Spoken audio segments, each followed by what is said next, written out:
We've had a tremendous success in the state of Texas, and the governor and lieutenant governor, I tell you, Governor, you've done a fantastic job, and I appreciate it, and the people of Texas appreciate it. Actually, the people of the country really appreciate it.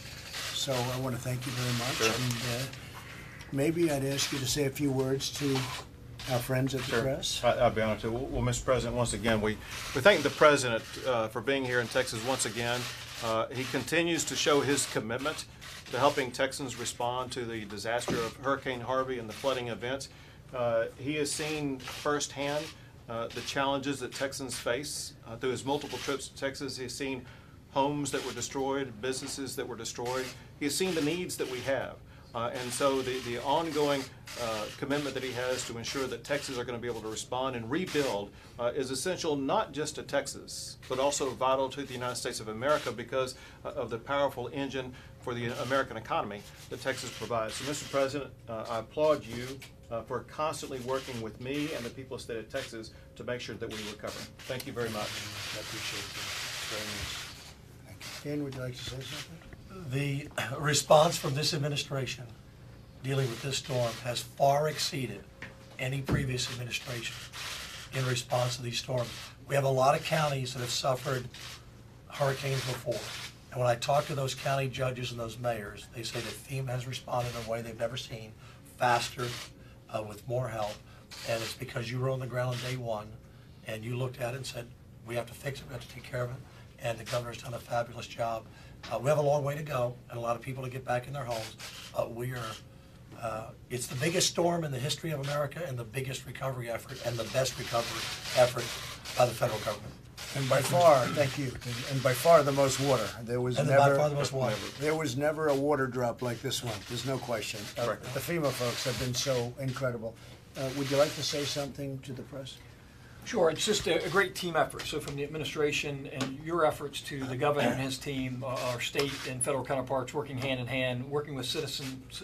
In the early days, it was neighbor helping neighbor that helped to rescue, and it's going to continue to do that through the long road to recovery.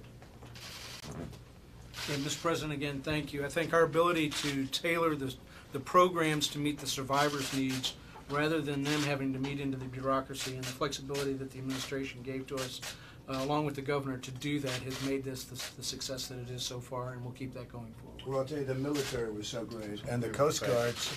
I mean, I'm hearing numbers of 16,000 people saved by the Coast Guard. I think our first responders were amazing. All first responders. They worked for 4 and 5 days, Mr. President, without any sleep, and many of them, their homes had flooded. So while their homes were flooding, they were helping others. We had our own Dunkirk of our flotilla of volunteers bringing in boats. You did. And what a job they did. There's no question about it. Fellas, go ahead. Mr. President, I've been a first responder and emergency manager for 24 years. I've been the state director of Texas Emergency Management for 7 years. This is my 12th presidential disaster declaration. This has been the fastest FEMA has ever moved in this process. Your leadership, Brock Long, Tony Robinson, bringing in all of the federal partners. The rest of our disasters have been big, but nothing of this size. And to have your support and their support, putting $1.3 billion of money in the hands of Texans to start rebuilding their lives, and over $400 million on the streets for local governments to start getting back to normal has been phenomenal. So thank you very much. Thank you very much. It's so nice. I appreciate it. Thank you. Would you like to say? Go ahead. Sure, Mr. President. You deserve it. Thank you very much for your partnership, for FEMA's partnership.